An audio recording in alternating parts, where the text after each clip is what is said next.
Hey everyone, welcome to another $1,000 strap search. I've got my $1,000 in singles here and I'm about to show you what I found. But before I do, let's take a look at this week's tip.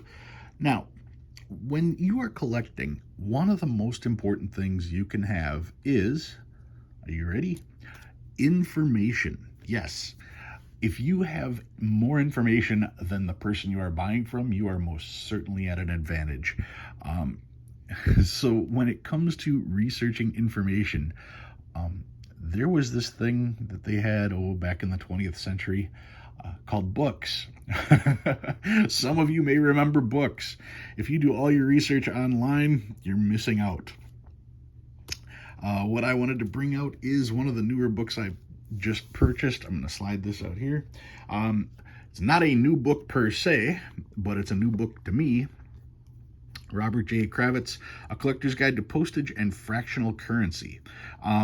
Here's the second edition. Pocket Change of the Union is what this is, because during the Civil War, they didn't have very many coins to go around. There was a shortage on coins, and because of the war, they decided to print fractional currency. So you can see some of the denominations that are on here. And it's not a very thick book. Then again, fractional currency isn't that big.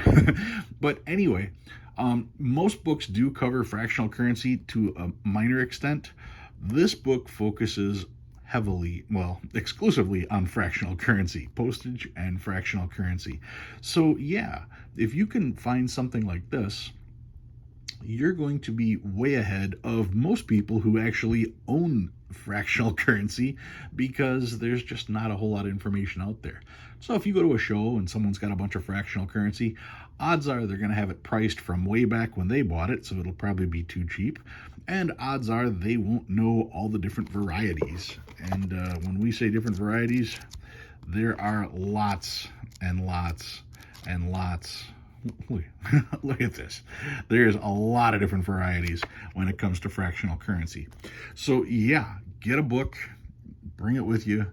That way you can hopefully take advantage of some finds that you see at shows. It'll help you be a much better cherry picker when it comes to currency. All right. So what did I find this week? Well, this week I found gold money. Yes, somebody wrote gold money on here, and that's fine. It's great to have goals. It's great to find somebody else had a goal. They made their goal and they spent it. I know, not worth anything, going back in circulation, but it was a find. Then I found this one. Corporations are not people. If you find this, let me know. And then there's a stamp on there as far as that goes. Corporations are not people. That's a no-brainer. When you stand in line to vote, next time you go to vote, see if there's any corporations standing in front of you or behind you. Odds are there probably isn't. Therefore, they are not people. Go and try to shake a corporation's hand. Corporations are not people. All right, so that was that interesting stamp. Found a trinary. This one is also a flipper. 90906606. All 9s, 0s, and 6s, and if you flip it over, they are all 9s, 0s, and 6s. So that's something you don't see every day. I don't find too many flippers. Another trinary. This is 3s, 4s, and 7s. 1s, 2s, and 5s, and it's got quad 2s, so that's kind of cool. This one is quad 6s, not in the greatest of shape. Quad 7s, also pretty rough condition on this one. Quad 7s as well on here. And we get to some stars. 2017 star note. Another 2017, decent shape. Another 2017, also pretty good shape, starting with a 0. Here's an H from 2013, starting with a couple zeros. So I got some high hopes for that. 2013 B, like I said, those 2013 New York B star notes, they're out there. You can find them. 2013 A. This one's 2006. Too bad, because you don't find older star notes like that. It's got this line across it like that. That's too bad. Another 2006 star note. Pretty rough on the bottom there. I think it's kind of, yeah, well, it's not quite torn, but pretty worn thin. Then the older notes. This is 2003 A. And I don't see a whole lot of these in good shape, so I pulled this just so I can compare it to my book.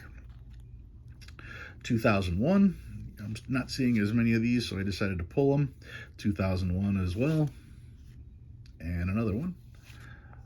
Then we get to 1999,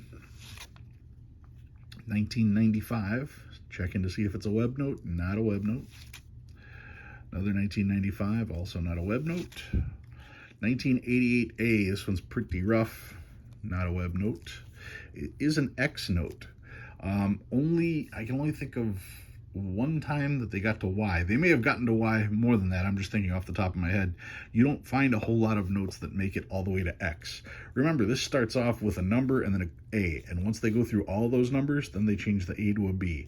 Now, when I say all those numbers, that number would be 100 million. So the first 100 million notes have an A. The second 100 million have a B. So by the time you get to X, they've gone through over 2 billion notes printed, if I'm adding correctly. Yeah, so you don't get to X too often at all. So yeah, that's always interesting when you find a note that has X on it like that. And the best note that I found this week, I got it in a case right away, found a radar. 5644 445, yeah, I can count. 5644 4465. The number reads the same forward and back. You've got 5 on the outside, then 6, 4, 4, 4, 4, 6, 5. Yep. So it reads the same forward and back.